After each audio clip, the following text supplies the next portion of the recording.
So these senses that we know of and other senses that we don't readily talk about, such as the sense of the thermal sense, hot and cold. We have receptors on the body that tell us if we're in a room where it's 150 degrees or if we're in a room where it's 65 degrees. We have the sense of locomotion. We have receptors in the body that tell us if we're on an airplane traveling 500 miles an hour or if we're sitting in chairs. You follow me? On land. Okay, so we know, and it's all of this information together that helps us form our intelligence. We store that information in the brain while we're growing and learning, and this information takes on the act of helping us understand what life is about and helping us to develop our lives. This information is organized for us to use to guide us through our lives. This is our mind. All of this information together, acting together to help us perceive, to help us feel, to help us think, to help us reason, to help us desire. And a lot of these are things that I did not really get in my studies in school, either at Cal State or at Harvard or at Columbia. I got some of those, the vestiges of some of the information, and I had to put it together with what Imam was giving us. Because the Imam pulled it all together for me, in terms of my own thinking, my growth in knowledge. Imam Muhammad said to us that man means mind, did he not? So man means mind. It was 1976, I think, in the Remake the World lecture in Philadelphia. I now called it Philadelphia. At one point I couldn't say Philadelphia, but it was Filthy-delphia to me because of what was going on down there. And those who've been here for a while, you know what all of that was all about, and we think a lot of it's being cleared up. We identify each other, the email says we identify each other by our minds, how we function, our thinking, not by our physical flesh. That is what we did in the past, that's what we did to women. Women were identified by their flesh, and you follow me, their shapes and weight and all of those types of things. And we also did that to Jesus.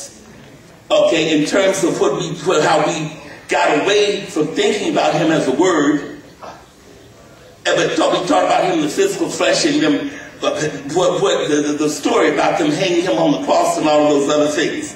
But the Imam says, and I want to refer us to another one of his early teachings, 1978, the teachings of W.D. Muhammad, Book 1. The Imam says,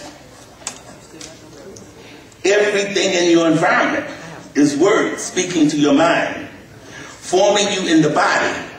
The books you read, the language of your parents, the talk you heard in the home, the words you heard in the streets, the physical things that you looked at and thought about, the physical things that you looked at and didn't think about are all words.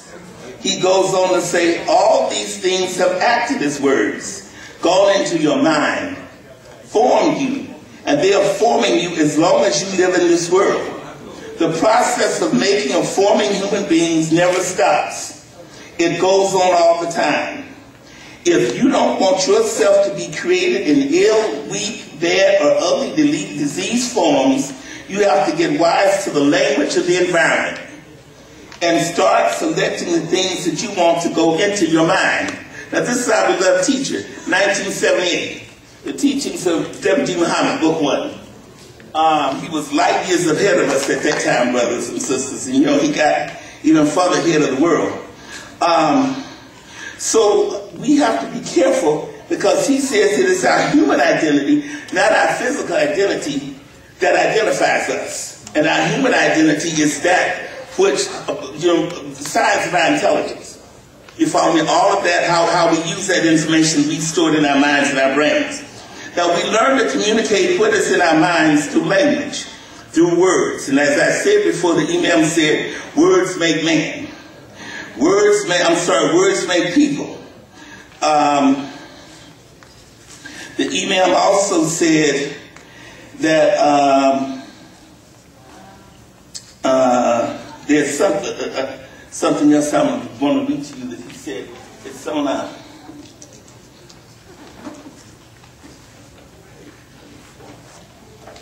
lectures.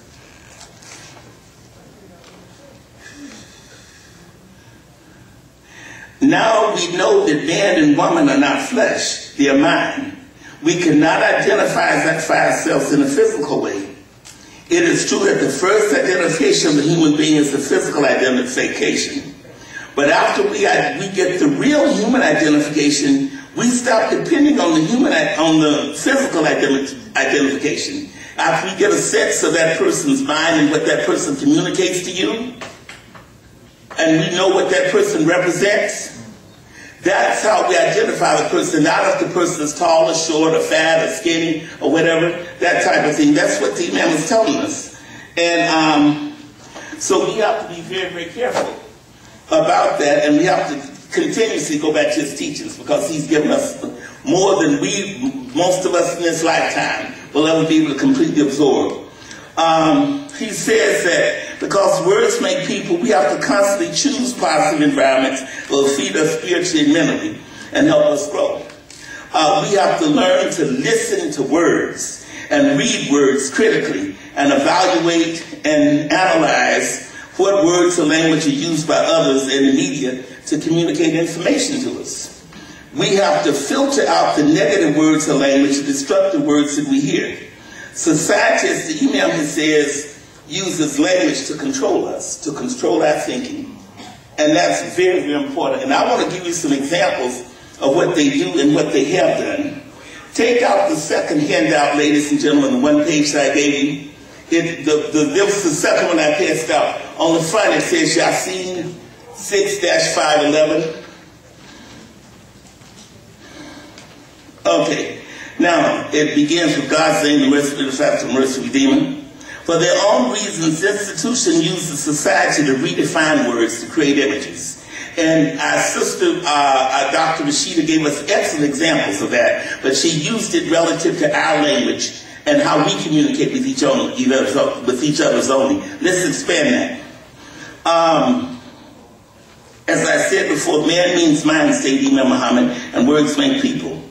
When we listen to words or language, if we don't think critically by analyzing and evaluating the words and language we hear and read, we can accept ideas and concepts that are not true, especially if the word has been redefined. They've taken the word and given another meaning to it. Now let me give you some examples. If you look at number one, these are words that the military has used and the government agreed to regarding war. You often hear people, newscasters, when they talk about the battlefield of war, they call it the theater. You've heard that? What they're doing is sanitizing something that's not clean. You know, the theater is a clean place where you go and you look at a performance. Do you follow me? But that battlefield is not a performance, and you can ask the people from Mama. Some of them might be here. You can ask them. And on that battlefield, people are being killed, and there's blood, and they don't have the place to go to the bathroom, so they do it on the ground, and all of that is out there. Do you follow me? But they sanitize it, because some of them don't want the masses of us to know what actually is happening out there, because they think we won't approve of it. There is a European-American man, a wealthy man, whose name was Samuel Darling Hammond, I believe. It's either Hammond or Butler, I can't think of the man's last name. But he, in the 1930s, he was an officer in the military, and he said that war, physical war, he said that it was nothing but, what it did was to resolve arguments between two wealthy people who may have been fighting amongst themselves. That's what he said. Now think about what George W. Bush said when he invaded Iraq. Remember he said, they tried to kill my father? You remember that? Okay.